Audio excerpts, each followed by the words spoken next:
नमस्कार दोस्तों, this is the second video on code of criminal procedure 1973। ये act number 2 है 1974 का और इसको जो है एसेंट डेट आपकी 25 जनवरी 1974 दे रखी है। इससे पहले वाली वीडियो में मैं इसका ज्यूरिस्प्रूडेंशियल एसेंस बता चुका हूँ, तो उसको दोबारा बताने की आवश्यकता है नहीं आपको। अब कोड ऑफ क्रिमिनल प्रोसीजर का प्रियम्बल क्या है वो देख लेते हैं। An act to consolidate and amend the law relating to criminal procedure. कोई भी क्रिमिनल प्रोसीजर से रिलेटिंग लॉ है उसको हमने कंसोलिडेट किया है। मान लीजिए फ्रेगमेंटेड लॉज थे, उनको एक जगह आपका जो है एक कोड की तरह तब्दील कर दिया गया है। और एंड अमेंड का मतलब होता है टाइम टू टाइम अगर हमें कोई चेंजेस की आवश्यकता पड़ रही है तो हम उसको time to time code of criminal procedure में चेंज ला सकते हैं। जैसे कि 2005 में आपका इंट्रोडक्शन ऑफ प्ली बार्गेनिंग, 2009 में विक्टिम कंपनसेशन स्कीम का आना, ये सब आपका अमेंडमेंट को दर्शाता है कि हम कैसे कैसे टाइम टू टाइम आपका अमेंड कर सकते हैं। ठीक है, be it enacted by parliament in the 24th year of republic of India as follows. ठीक है, यानी कि 24th of republic of India and 1950 में हमने रिपब्लिक आपका बताया था कि कॉन्स्टिट्यूशन ऑफ इंडिया जब आया तो हमने इंडिया को एज ए रिपब्लिक आपका जो है रिजॉल्व किया सोलमनी। ठीक है, तो जब हमने सोलमनी उसको रिजॉल्व किया है तो उसके 23 साल या 24 साल बाद आपका जो है ये एक्ट आता है। ठीक है, be it enacted by parliament in the 24th year of republic. ठीक, अब इसका देख लेते हैं प्रिलिमिनरी पार्ट में क्या शॉर्ट टाइटल है, क्या एक्सटेंट है, क्या कमिटमेंट है। ये आपका सेक्शन नंबर 1 है। तो सेक्शन नंबर 1 कहता है कि इसको हम जो है the code of criminal procedure 1973 कहते हैं। ये आपका शॉर्ट टाइटल हो गया। तो जब भी आप क्वेश्चन लिखेंगे तो क्या लिखेंगे, ठीक, according to section 2 of code of criminal procedure 1973, ये आपका शॉर्ट टाइटल है। ठीक, अब उसको शॉर्ट टाइटल को आप और एब्रीविएशन में आप CRPC की तरह लिख सकते हैं, बट शॉर्ट टाइटल आपका क्या है, the code of criminal procedure 1973। अब इसकी एक्सटेंट क्या है, it extend to whole of India, यानी कि पूरे भारत पे आपका ये जो है लागू करता, मतलब पूरे भारत पे आपका एक्सटेंड करता है। पूरे भारत पे एक्सटेंड करने का मतलब क्या है आपका, 31 अक्टूबर 2019 से पहले ये जम्मू एंड कश्मीर पे लागू नहीं होता था। अब जो है 31 अक्टूबर 2019 के बाद ये जम्मू कश्मीर पे लागू होता है। अब प्रोविजो क्या कहता है, प्रोविजो का मतलब ये होता है कि जो चीज़ ऊपर दे रखी है उसके विरुद्ध में कोई चीज़ बात दे रखी होना। ठीक है, उसके थोड़ा एक्सटेंशन देना उस बात का। तो उसका एक्सटेंशन क्या है, इसका एक्सटेंशन ये है कि चैप्टर आपका जो है 8, चैप्टर 10 और चैप्टर 11 के अलावा, यानी कि चैप्टर 8 और 10 और 11 तो आपका लागू हो जाएंगे, इनके अलावा वो सारे जो चैप्टर हैं वो स्टेट ऑफ नागालैंड और ट्राइबल एरियाज़ पर लागू नहीं होंगे। ठीक, ये इसमें दे रखा है।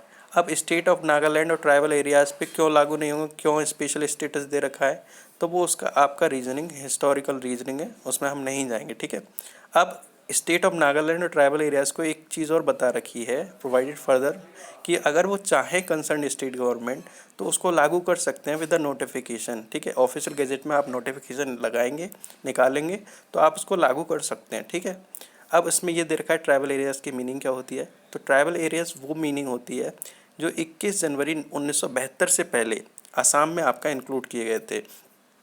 और असम में इंक्लूड किए गए ये कहाँ दे रखा है, ये आपका 6th शेड्यूल ऑफ कॉन्स्टिट्यूशन में पैराग्राफ 20 में दे रखा है। अब इसमें एक और चीज़ है, एक और आपका जो है ट्राइबल एरियाज़ में जो एक्सेप्शन दे रखा है तो वो आपको याद रखने के लिए योग्य है, क्योंकि ये एक बार आ चुका है प्रीलिमिनरी एग्जामिनेशन में।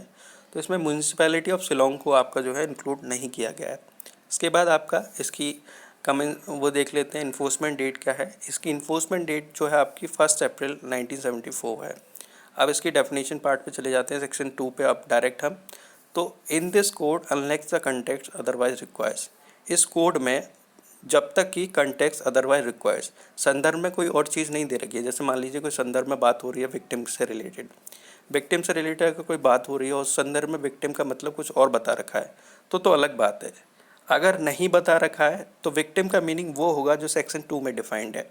तो ये सिंपल इसका मतलब यही है, in this code unlike the context otherwise requires. ठीक, अब ये है बेलेबल ऑफेंस मीन्स क्या होता है। बेलेबल ऑफेंस मीन्स वो ऑफेंसेस होते हैं जिनमें बेल एज अ राइट आप क्लेम कर सकते हैं। ठीक, तो इसमें ये बताया गया कि बेलेबल ऑफेंस वो बेलेबल ऑफेंस है, वो ऑफेंसेस होंगे जो बेलेबल दे रखे हैं। फर्स्ट शेड्यूल में आपको बता रखा है कि ये ऑफेंसेस आपके बेलेबल होंगे।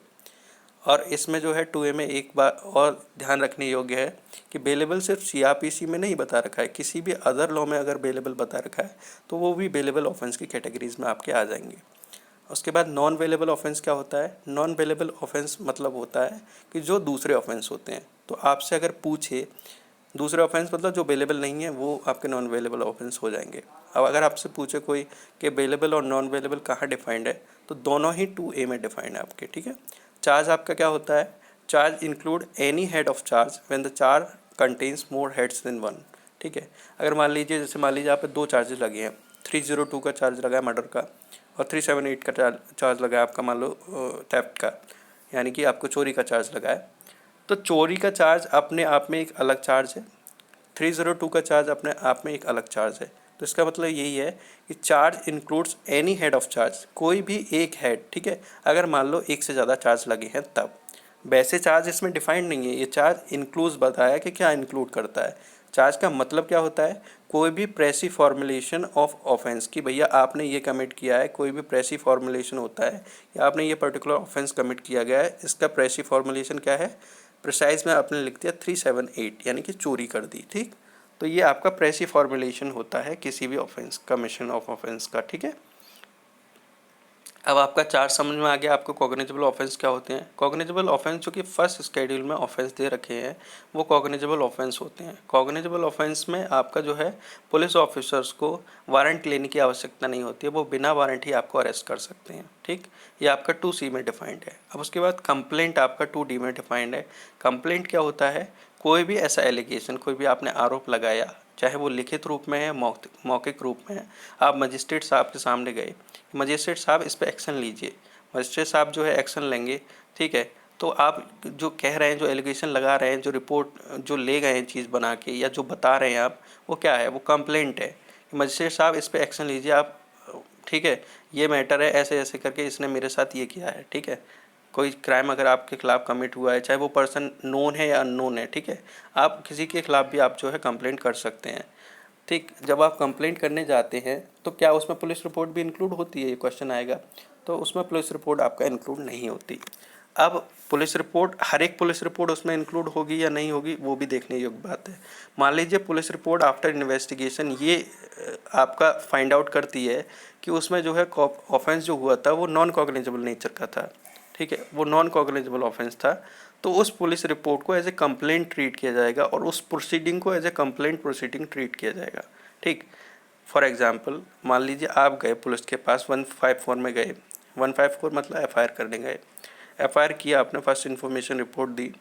अब पुलिस ने इन्वेस्टिगेशन किया, इन्वेस्टिगेशन के बाद उनको फाइंड आउट हुआ कि जो केस था वो तो कॉग्निजेबल केस ही नहीं था, वो तो NCR था, मतलब यानी नॉन कॉग्निजेबल केस था। तो जो NCR रिपोर्ट जो बन के जाएगी, जो फाइनल रिपोर्ट बन के जाएगी, उसको एज ए कंप्लेंट ट्रीट किया जाएगा और जो प्रोसीडिंग उस पर चलेगी वो एज ए कंप्लेंट प्रोसीडिंग चलेगी, ना कि जो कि प्रोसीडिंग पुलिस रिपोर्ट पर होती है वैसे नहीं चलेगी, ठीक है। तो ये आपका जो है इसमें एक्सप्लेनेशन में आपका जो बता रखा है, ठीक। अब हाई कोर्ट का मतलब क्या होता है? किसी भी स्टेट में आपका हाई कोर्ट का मतलब क्या होता है? High court for that state, यानी कि जैसे मान लीजिए यूपी के लिए आपका हाई कोर्ट इलाहाबाद हो गया, तो सिंपल बात यही है। सेकंड में क्या है? In relation to union territory to which the jurisdiction of high court for a state has been extended by a law that high court, तो वो हाई कोर्ट होगा। जैसे फॉर एग्जांपल आपका कलकत्ता हाई कोर्ट का जो है जुरिसडिक्शन आपका Andaman and Nicobar UT पे लागू होता है, तो आपका जो है कलकत्ता हाई कोर्ट जो है अंडमान एंड निकोबार यूटीज़ के लिए आपका क्या होगा? हाई कोर्ट होगा वो, ठीक है। ऐसे ही केरला हाई कोर्ट जो है, एर्नाकुलम हाई कोर्ट जो है आपका, उसका एक्सटेंशन जो है लक्षद्वीप तक है, तो लक्षद्वीप के लिए हाई कोर्ट क्या होगा? Kerala high court. ये इसमें सिंपल ये सेकंड क्लॉज का मतलब है। अब थर्ड क्लॉज का मतलब क्या है? In relation to any other UT the highest court of criminal appeal for that territory other than the supreme court of India. मान लीजिए किसी भी यूटीज़ में ना तो स्टेट के द्वारा एक्सटेंड किया गया हाई कोर्ट, ना उसमें हाई कोर्ट है ही, ठीक है, तो उसमें हाईएस्ट कोर्ट ऑफ अपील कोई भी कोर्ट होगा उसको हाई कोर्ट की तरह ट्रीट किया जाएगा, ठीक है। अब आप कहोगे सुप्रीम कोर्ट भी तो हाईएस्ट कोर्ट ऑफ अपील होता है, तो इसमें सीधे ही दे रखा है other than supreme court of India. Other than supreme court of India कोई भी स्टेट या यूटी में जो हाईएस्ट कोर्ट ऑफ अपील होगा that would be the high court, ठीक। ये इसमें डिफाइंड है। तो ये आपका ये हो गया आपका 2E हो गया। उसके बाद 2F देख लेते हैं। 2F में आपका इंडिया बता रखा है। India means the territory to which this code extend. India मतलब वो टेरिटरी होती है जो कोड आपका जो है जहाँ तक आपका एक्सटेंड करता है, उसकी एक्सटेंशन जहाँ तक है वो आपका इंडिया में आपका जो है इंक्लूड होता है। अब इंडिया की डेफिनेशन आप ज़्यादा जानना चाहें तो आप रीवेरवरी का केस रेफ़र कर सकते हैं, तो हम उसमें नहीं जाएंगे ज़्यादा उसमें बारीकियों में। बाकी आप जो है इंडिया समझ लीजिए, इंडिया मतलब क्या होता है 2F में डिफाइंड है, और वो टेरिटरी जहाँ तक आपका जो है कोड एक्सटेंड करता है। उसके बाद इंक्वायरी देख लेते हैं। देखिए, इंक्वायरी समझने से पहले आपको एक चीज़ समझनी पड़ेगी। सबसे पहले आपका जो है इन्फॉर्मेशन दी जाती है, इन्फॉर्मेशन के बाद इन्वेस्टिगेशन होती है, इन्वेस्टिगेशन के बाद रिपोर्ट बनती है, रिपोर्ट के बाद चार्जशीट तैयार होती है, चार्जशीट जब सबमिट होती है तो कॉग्निजेंस लिया जाता है, कॉग्निजेंस लिया जाता है तो मजिस्ट्रेट आपका जो है या तो इंक्वायरी कंडक्ट कर सकते हैं, नहीं कर सकते हैं, तो उन पर डिपेंड करता है। कंप्लेंट प्रोसीडिंग में डायरेक्ट आपका जो है इंक्वायरी कंडक्ट करना वो भी मजिस्ट्रेट का डिस्क्रिप्शन होता है कि कंडक्ट करना है कि नहीं करना है, ठीक है, या डायरेक्ट प्रोसेस कर देना है। तो इंक्वायरी जो होती है वो ये होती है, कोई भी स्टेज चार्ज फ्रेमिंग से पहले की जो स्टेज होती है उसे इंक्वायरी कहते हैं, ठीक है। तो मजिस्ट्रेट साहब ये कोर्ट के सामने जो है इंक्लूड करती है। जैसे ही आपका चार्ज फ्रेम हो जाता है उसका मतलब ट्रायल आपका स्टार्ट हो गया। तो ट्रायल स्टार्ट होने से पहले की जो प्रोसीडिंग होती है, यानी कोई भी प्रोसीडिंग जो अदर देन ट्रायल होती है, उसको आपका इंक्वायरी कहा जाता है। तो inquiry means every inquiry other than a trial conducted under this code by magistrate और अ कोर्ट, ठीक। तो आपका इंक्वायरी हो गई। अब आपका 2H में क्या है, इन्वेस्टिगेशन है।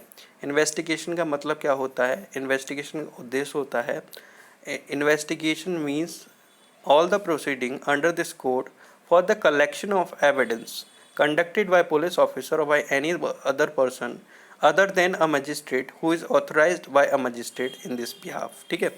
इसी चीज़ को हमने जो है 2H को Binu Bhai Haribhai Malviya versus state of Gujarat का जो केस था, ठीक है, उसमें उसको बहुत अच्छे से इसको बताया गया है कि 2H में इन्वेस्टिगेशन में क्या क्या इंक्लूड होगा। क्या इन्वेस्टिगेशन में आपका 202 की इन्वेस्टिगेशन होगी, वो भी आपका इन्वेस्टिगेशन की डेफिनेशन में आएगा कि नहीं आएगा, ठीक है। तो 202 वाली जो होती है उसमें जो है आपका जो है वो कलेक्शन ऑफ एविडेंस उद्देश्य नहीं होता है उसमें। उसमें जो उद्देश्य होता है, उस प्रोसीडिंग में उद्देश्य होता है पिन पॉइंटेड आपका जो है कोई भी चीज़ को फाइंड आउट करना कि ऑफेंस किया गया है कि नहीं किया गया है। लेकिन यहाँ जो है इन्वेस्टिगेशन 2H में जो डिफाइंड है उसका मतलब है कलेक्शन ऑफ एविडेंस। तो जो भी कलेक्शन ऑफ एविडेंस से रिलेटिंग जो भी प्रोसीडिंग होगी वो आपका इन्वेस्टिगेशन में डिफाइंड होगी। अब उसमें इन्वेस्टिगेशन जनरली इन्वेस्टिगेशन 156 क्लॉज 3 की हो सकती है, या उसमें 173 क्लॉज 8 की फर्दर इन्वेस्टिगेशन हो सकती है, क्योंकि दोनों का उद्देश्य is to collect the evidence, ठीक है। इसमें इन्वेस्टिगेशन वो नहीं आएगी जो 202 में जो है इन्वेस्टिगेशन ऑर्डर की जाती है बाय मजिस्ट्रेट, ठीक है। तो ये सिंपल डिफरेंस है आपका, ठीक। यही चीज़ को आपका बहुत अच्छे से इंटरप्रेट किया गया है बीनू भाई हरिभाई मालविया वाले केस में, आप उसको भी रेफ़र कर सकते हैं। तो इन्वेस्टिगेशन मतलब कोई भी प्रोसीडिंग इस कोड के तहत जो कि कलेक्शन ऑफ एविडेंस के लिए आपका कंडक्ट की जाती है, कंडक्ट किसके द्वारा की जाएगी, पुलिस ऑफिसर के द्वारा, ठीक, ना कि मजिस्ट्रेट के द्वारा। लेकिन कोई भी ऑफिसर ऐसा भी हो सकता है जो कि आपका मजिस्ट्रेट ऑथराइज़ कर दे उसको कि भैया आप जो है आप भी जो है कलेक्शन ऑफ एविडेंस करिए, तो वो भी आपका जो है इन्वेस्टिगेशन की उसमें आपका जो है इंक्लूड कर ली जाएगी। अब आपका 2I जो नेक्स्ट डेफिनेशन है आपका जुडिशियल प्रोसीडिंग है। जुडिशियल प्रोसीडिंग में कोई भी ऐसी प्रोसीडिंग जिसमें कि एविडेंस लिया जाता है या लिया जा सकता है ऑन ओथ, यानी कि आप कसम खिलाकर कोई भी एविडेंस लेते हो, ठीक है, या ले सकते हो, तो वो आपका क्या है, जुडिशियल प्रोसीडिंग होगा। तो आपका जुडिशियल प्रोसीडिंग होगा या नहीं होगा उसका पैरामीटर क्या है, टेस्ट क्या है कि क्या आप उस पर जो है एविडेंस ऑन ओथ लेते हो या नहीं लेते हो, तो वो आपका जुडिशियल प्रोसीडिंग का टेस्ट हो जाता है। यही आपका प्रिलिमिनरी एग्जामिनेशन में कई सारे क्वेश्चंस पूछे जाते हैं कि कौन सी प्रोसीडिंग जुडिशियल प्रोसीडिंग होगी, कौन सी नहीं होगी। तो उसमें आप ये टेस्ट आप लागू करिए कि कौन सी प्रोसीडिंग में आपका एविडेंस ऑन ओथ लिया जाता है, कौन सी प्रोसीडिंग में आपका ऑन ओथ नहीं लिया जाता है, तो वहीं आपका जो है आंसर आपका करेक्ट हो जाएगा, ठीक। उसके बाद है आपका लोकल ज्यूरिसडिक्शन क्या है, 2J में डिफाइंड है आपका। लोकल ज्यूरिसडिक्शन मतलब क्या होता है, कोई भी कोर्ट या मजिस्ट्रेट से के रेफरेंस में क्या होता है, जो भी एरिया जिसमें कि आपका कोर्ट ऑफ मजिस्ट्रेट हर एक पावर अपनी जो कि कोर्ट मतलब कोड ऑफ क्रिमिनल प्रोसीजर में डिफाइंड है उसको एक्सरसाइज कर सकता है, तो वो उसका लोकल ज्यूरिसडिक्शन होता है, ठीक।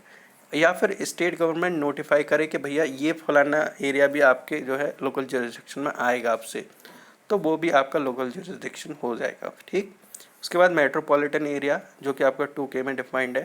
तो मेट्रोपॉलिटन एरिया में वो एरिया आता है जिसमें कि आपका जो है सेक्शन 8 में डिफाइंड है। सेक्शन 8 में क्या बता रखा है कि जहाँ भी 1 मिलियन से ज़्यादा पॉपुलेशन होती है वो आपका मेट्रोपॉलिटन एरिया कहलाता है। ठीक, तो ये आपका बेसिक आपका मेट्रोपॉलिटन एरिया के बारे में हो गया। उसके बाद 2L में देख लेते हैं non cognizable offence. Non cognizable offence वो ऑफेंस होते हैं जिसमें पुलिस ऑफिसर बिना वारंट आपका अरेस्ट नहीं कर सकते। ये आपका 2L में डिफाइंड है। उसके बाद 2M में नोटिफिकेशन क्या होता है। नोटिफिकेशन कोई भी नोटिफिकेशन जो कि ऑफिशियल गजेट में आपका जो है पब्लिश होता है उसको नोटिफिकेशन बोलते हैं। ये आपका 2M में डिफाइंड है। उसके बाद 2N ऑफेंसेस क्या होते हैं। ऑफेंस में आपका कोई भी एक्ट भी आ सकता है, कोई भी ओमिशन भी आ सकता है। ठीक है, एनी एक्ट और omission made punishable by any law for the time being in force. ठीक है, मतलब कोई भी एक्ट या ओमिशन जो कि पनिशेबल है किसी लॉ के द्वारा। ठीक, या फिर आपका इंक्लूड क्या करता है, any act in respect of which complaint में be made under section 20 of cattle trespass act 1871। या फिर कोई भी ऐसा एक्ट जिसके लिए आप कंप्लेंट बनाते हैं कैटल ट्रेसपास एक्ट जो है आपका दे रखा है 1871 का सेक्शन 20 में, तो वो आपका ऑफेंस की डेफिनेशन में आपका इंक्लूड किया जाएगा। और मोर ओवर अगर आप चाहते हैं कि ऑफेंस को और अच्छे से समझें तो आप सेक्शन 40 ऑफ IPC पे रेफ़र कर सकते हैं। ठीक, उसके बाद आपका officer in charge of police station क्या होता है। Officer in charge of police station कोई भी officer in charge of police station होता है। ठीक है, मान लीजिए officer in charge of police station वैसे तो ये होता है कि भैया कार्यवाहक अधिकारी कौन होगा स्टेशन का। ठीक है, अब कार्यवाहक अधिकारी वो अधिकारी होता है जो कि पूरे स्टेशन का आप जो है कार्यभार देखता है।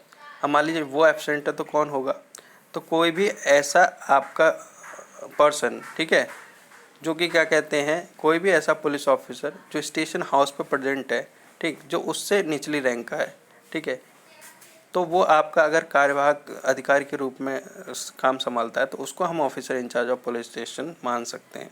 ठीक, पहले तो officer in charge of police station वो होता है जनरली जो है एक्चुअल में जो पोस्ट पे बैठा है, अगर वो नहीं है तो उसके निचली रैंक में जो होगा वो आपको कार्यवाहक अधिकारी आप मान लेंगे। ठीक है, तो ये इसमें officer in charge of police station बता रखा है। ठीक, और वो हमेशा जो है कांस्टेबल से अबव रैंक का होता है। ठीक, जो कि आपका जो है स्टेट गवर्नमेंट जैसा भी आपको डायरेक्ट करती है। ठीक, उसके बाद प्लेस क्या होता है। प्लेस में आपका हाउस इंक्लूड किया गया, घर को इंक्लूड किया गया है, आपका मकान को इंक्लूड किया गया है, बिल्डिंग यानी इमारत को इंक्लूड किया गया है, टेंट को इंक्लूड किया गया है, आपका व्हीकल को इंक्लूड किया गया है और वेसल को इंक्लूड किया गया है। तो आपसे पूछ ले कि आपका प्लेस में क्या क्या इंक्लूड है, तो 5 चीज़ें इंक्लूड है आपकी, house, building, tent, vehicle and vessel. ठीक है, तो ये आपका जो है ये आपका प्लेस में इंक्लूडेड है। उसके बाद आपका प्लीडर क्या है। प्लीडर आपका है व्हेन, देखिए प्लेस आपके लिए क्यों इंपॉर्टेंट हो जाता है, जब आप जुरिसडिक्शन वाला पढ़ेंगे ना पार्ट तब आपको प्लेस का समझ में आ जाएगा कि प्लेस का मतलब क्या है। ठीक, तो जुरिसडिक्शन पार्ट के लिए प्लेस का समझना, प्लेस की मीनिंग को इंटरप्रेट करना ज़रूरी है। ठीक है, प्लीडर मतलब क्या होता है।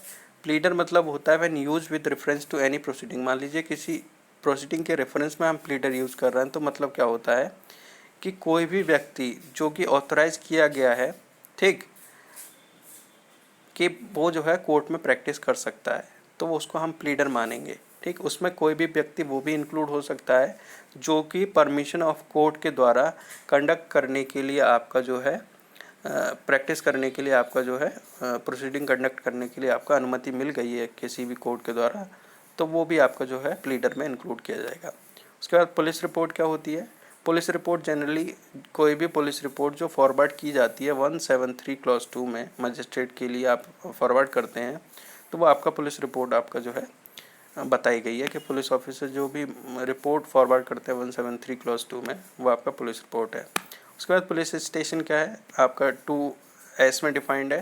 पुलिस स्टेशन मीन्स कोई भी पोस्ट या कोई भी प्लेस जो कि डिक्लेयर की जाती है जनरली स्पेशली, या तो जनरली आपका स्टेट गवर्नमेंट बता दे या स्पेशली बता दे कि भैया ये पर्टिकुलर एरिया जो है, ये पर्टिकुलर प्लेस जो है आपका, या ये पर्टिकुलर पोस्ट, इसमें पोस्ट भी आप या ध्यान रखने योग्य बात है कि कोई भी पोस्ट भी है या कोई भी प्लेस तो जनरली आप कह ही दोगे कि ये पुलिस स्टेशन होगा, कोई भी पोस्ट भी आपका पुलिस स्टेशन हो सकती है। ठीक, and include any local area specified by the state government in this behalf. और क्या इंक्लूड करती है, कोई भी स्पेसिफाइड लोकल एरिया जो कि क्या कहते हैं स्टेट गवर्नमेंट इस बिहाफ में आपका जो है प्रेस्क्राइब करती है।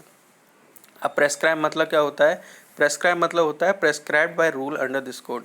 इस कोड के अंतर्गत जो भी रूल के द्वारा प्रेस्क्राइब होता है वो प्रेस्क्राइब होता है। अब इसमें 2U में क्या है, पब्लिक प्रोसिक्यूटर डिफाइंड है कि कोई भी व्यक्ति जो सेक्शन 24 के अंतर्गत अपॉइंट किया गया है और वो भी इंक्लूड करता है जो कि क्या पब्लिक प्रोसिक्यूटर के डायरेक्शन के अंतर्गत काम करता है, ठीक है, वो भी आपका पब्लिक प्रोसिक्यूटर माना जाएगा। अब इसमें जो आप सेकंड पढ़ रहे हो ना, any person acting under the direction of public prosecutor, उसे आप असिस्टेंट पब्लिक प्रोसिक्यूटर भी बोल सकते हो, तो उसको भी 2U में आपका डिफाइन किया गया। अब सब डिवीज़न क्या है वो बी में बताया गया है।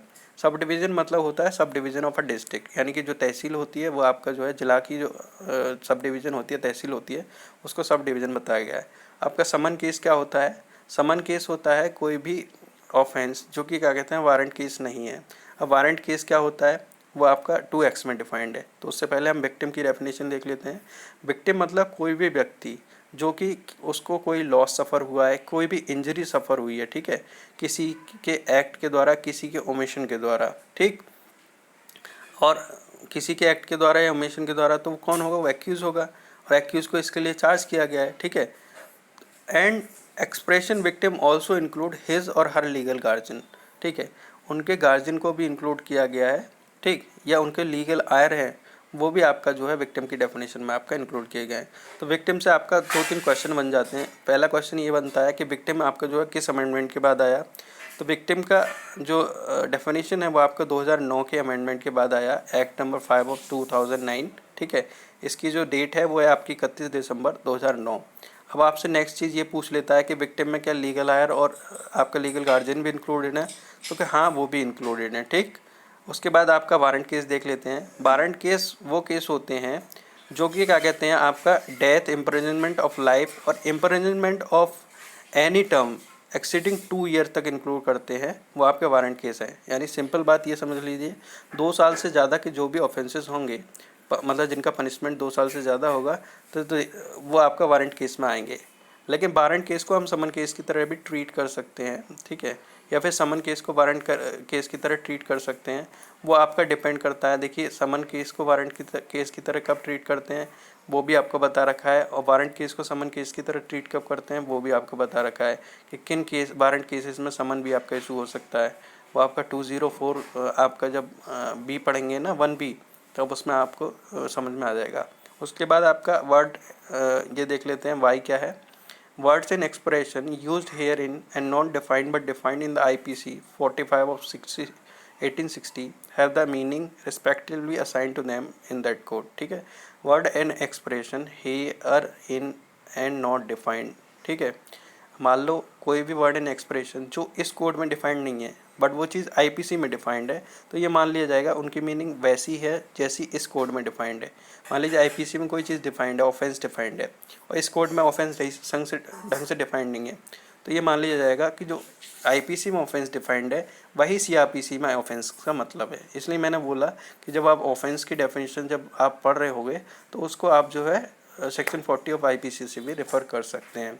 और वैसल भी उसमें डिफाइंड है आपका, ठीक है, वैसल भी आपका जो है आईपीसी में डिफाइंड है कि वैसल क्या होगा। तो ये सारी चीज़ें आप जो है आईपीसी से भी डेफिनेशन, वर्ड एंड एक्सप्रेशंस ले सकते हैं, ठीक है। तो यहाँ आपका सेक्शन 2 ख़त्म होता है। नेक्स्ट वीडियो में हम सेक्शन 3 से स्टार्ट करेंगे। धन्यवाद।